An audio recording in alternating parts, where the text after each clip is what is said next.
In this video I'm gonna share 5 landscape photography tips that had a big impact on my photography. And the 5th tip is huge and something most people are not aware of when they learn photography, so make sure you stay until the end of the video.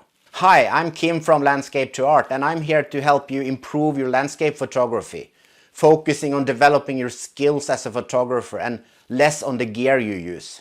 If this is your first time here, make sure you subscribe and click the subscribe button. When I look back at my photography journey, there are many things I wish I had known earlier. As most beginners, I was not paying enough attention to the advice I got from experienced photographers, because I thought I knew everything already. I was focusing on the camera gear and camera setting. I was totally neglecting the subject I was supposed to photograph. And you know, photography is a form of art, and as a photographer you're the artist. The camera is just a tool that helps you get the job done. So let's jump right in. Tip number 1 is understanding light. When I started with photography, I had no clue how important light is. I knew I needed light, and I knew I needed a lot of light. Because of this, I took most of my landscape photos during the middle of the day, when the light was at the brightest. I considered a clear blue sky to be the perfect conditions for photography. And it's nothing wrong with the images with the blue sky. They have their purpose as well. And images in traveling magazines and postcards are often shot in nice weather with clear blue skies. And these types of images has an intention to sell trips to exotic places, and who doesn't want nice weather on their vacation? But the problem with my approach was that I missed all the great light other times of the day. When I was out shooting, I packed down my camera bag and went back home long before the best light appeared. As it started to get dark, I was done with my photography. But I eventually learned more about light, and this made me pay attention to how the different light situations actually changed my photos. Not only the colors of the light, but light creates shadows and depth in my images. Light has 4 main characteristics that are useful to understand for a photographer. The 2 first are color and quantity. The 2 other characteristics of light are quality and direction. The 2 latter are not obvious for most people, but for photography they are extremely impactful. But when you understand the characteristics of light, you can take advantage of it and photograph in different light conditions and master different light conditions. Colors attract attention, so it's no surprise sunrises and sunsets are the most photographed subjects in landscape photography. But most beginner photographers shoot sunsets when the sun is at the most colorful, just before it sets. And then they leave the scene. The same way as I did before I knew better. And often the best colors appears a few minutes after the sun has set below the horizon. Because the sun can still illuminate the clouds on the sky and create spectacular colors. And over the years I have also learned to appreciate different weather conditions. When it was raining, I used to stay inside. Not necessarily because it was raining, but I thought rain and overcast weather was not good conditions for landscape photography. It took me a while to understand bad weather or rain can also be great for photography. After a thunderstorm, the sun can suddenly break through the cloud cover and create incredible light. And this light is directional and it brings out textures in the landscape. Such light situations change quickly, so you better be at the scene with the camera ready. If you do, you can really capture images well worth getting wet for. Tip number 2, the power of the histogram. And as I discussed in tip number 1, light is very important in landscape photography. And one thing is to plan and find the best light. Another challenge for landscape photographer is the exposure. In high contrast scenes, it's easy to overexpose the photos. And I experienced this many times, and I didn't really know how to handle such situations. I learned the best way was to shoot multiple exposures, and that's what I did. So for a long time I bracketed almost every photo I took. When the weather was or the light condition was what I considered being high contrast scenes. I thought I had to take multiple exposures just to get one proper exposure. And often I took 3 or 5 exposures to be on the safe side. And not only was this time consuming for me, but it also filled my hard drives with a lot of unnecessary image files. And at the computer I used HDR software to merge the photos. I even bracketed when I photographed low contrast scenes, because the HDR software had the effect of making my low contrast photos look more contrastly as well. And that was totally wrong, of course. So this way of using bracketing and HDR has nothing to do with high contrast. At the time my camera could actually display the histogram, but I had no clue what the histogram was and the purpose of the histogram, so I never used it. It wasn't until I learned how to use the histogram properly that everything changed. If I knew then what I know now, it could have saved me a ton of time and work merging HDR files. It would also have saved me a lot of hard drive space. So what does the histogram do? Let's take a look. Here is a typical example of a photo that I would have bracketed if I took it many years ago, before I realized how I could use the histogram. And in this example here, you can see I'm resetting the image. The histogram here, this is the file, raw file taken straight out of the camera. And you can see it's within both the left and the right side, and that means it's within the dynamic range the camera was able to capture. So in this case, even though it's a lot of contrast there, the dark shadows in the trees and the bright sky, there is no need to bracket this photo. I can perfectly adjust it just by using Lightroom. Since I learned how to read the histogram, I rarely bracket my photos anymore. And for fun, I have just looked back in my Lightroom catalog and re-edited some of the photos I did bracket at the time. And I can create better results now by using just one single file from the bracket stack. And the old HDR versions really look artificial in comparison. And tip number 3 is the purpose of post-processing. Post-processing is the last important part of photography. And if you don't edit your photos, you're missing a lot of the potential. Not only can you add your personal style to the photos, but you can also fix minor flaws that are really unavoidable in digital photography. And typically this is to level a crooked horizon or remove sensor dust spots.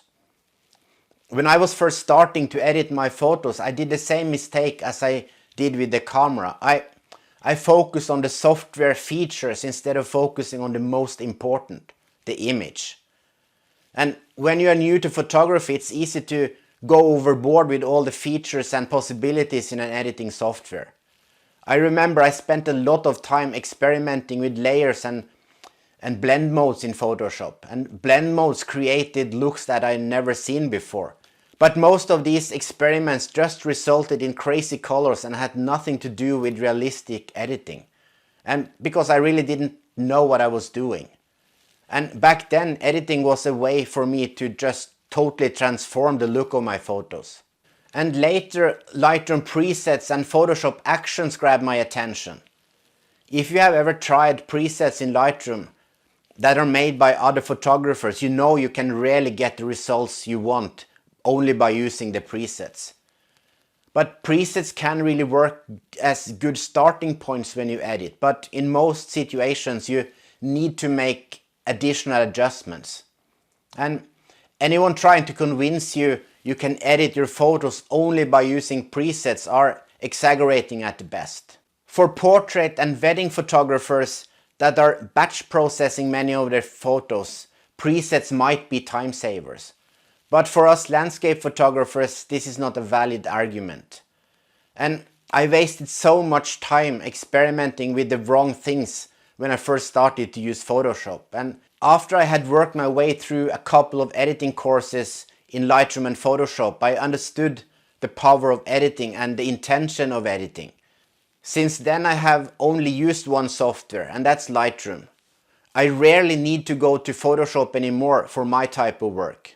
And tip number 4 is not practicing enough. You don't become a skilled photographer in a few days. People are generally impatient and want results fast. I'm one of them.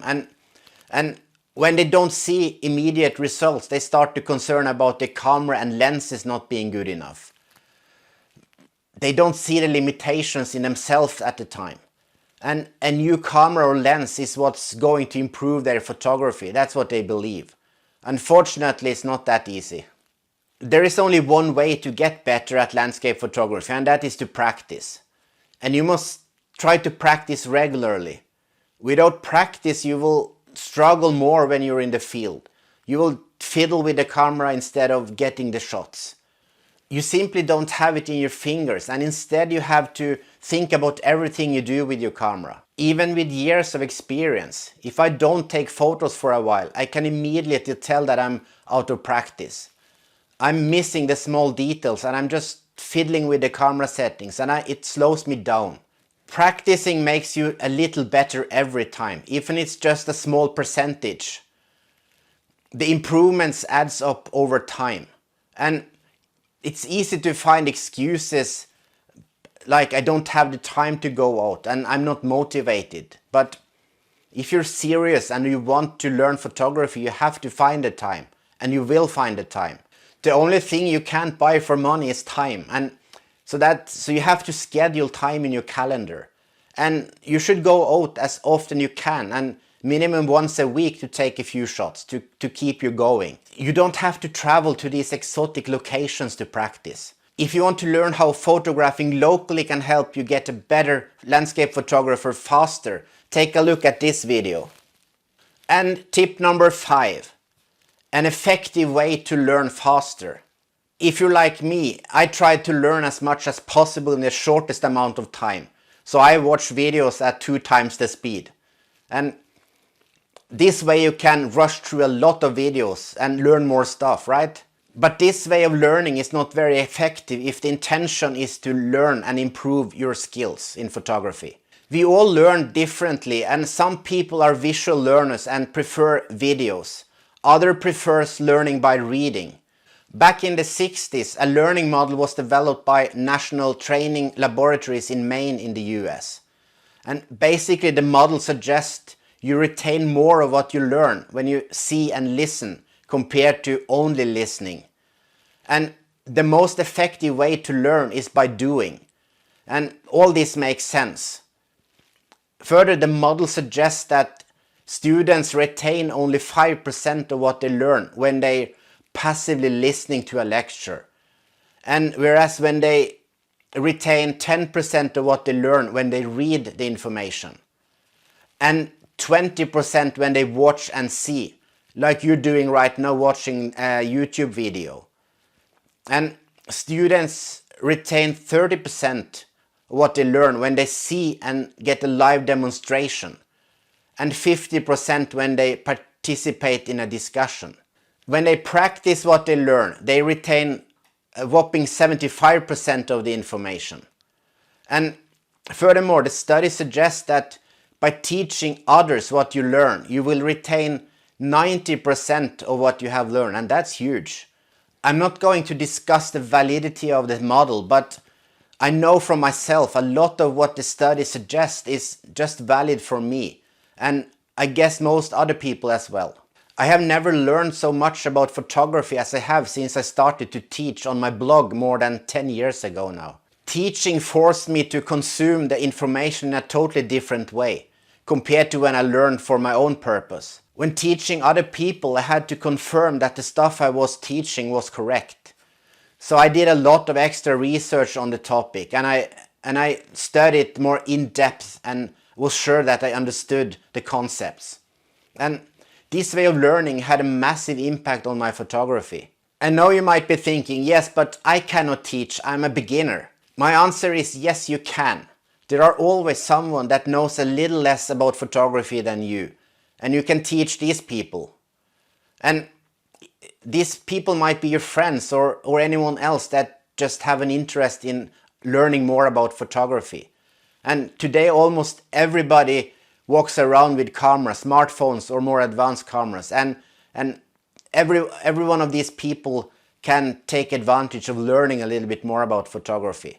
So I definitely recommend you to try, even if you're just starting out. Find someone to teach. So I hope you found these tips valuable, and if you implement only one of the tips I suggest in this video, I recommend you to learn as much as you can about light. Light is fundamental in photography, and if you want to learn more about how to deal with exposure in high contrast scenes, I suggest you to watch this video. And now, if you liked the video you just watched, consider giving it a thumbs up. And thank you so much for watching, and as usual, if you have any questions and comments, post them in the comment section below. So until next time, ha det bra, goodbye.